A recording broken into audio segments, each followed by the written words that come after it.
So I've comprehensively went over the anatomy of a shrug, the movement of a shrug, but I wanted to give you enough resources where you really felt comfortable applying some of these things and visualizing it on a skeleton so that you can apply it to exercise. Let's start with the dumbbell shrug, because dumbbells is something that pretty much almost everyone has access to. Because we went over, when you pre-position your arms in 30 degrees of abduction out here, you can emphasize that upward rotation of the scapula just a little bit more, keeping your chin level so that your neck is still, because your trap's attached onto the back of your head. So we want to keep your head stationary.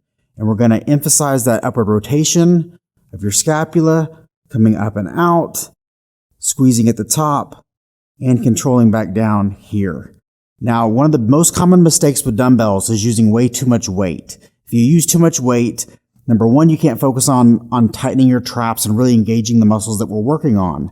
Number two, the range of motion is probably going to be cut short and you're probably going to lose form. So I would rather go lighter weight and really emphasize this upward rotation of your scapula coming up and out than use heavy weight and have to really jack your shoulders around and maybe use your hips to try to get this load up. Step number one would be tightening my traps before I move. Step number two would be using my traps to squeeze through the entire range of motion. Step number three, I'm going to squeeze and hold at the top. And then step number four, I'm going to use my traps to control the dumbbells all the way down to the starting position.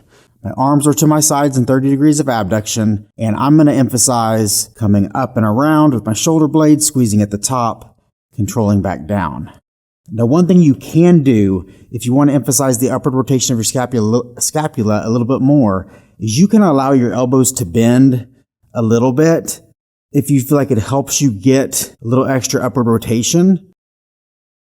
You may be able to get a little bit more upward rotation of the scapula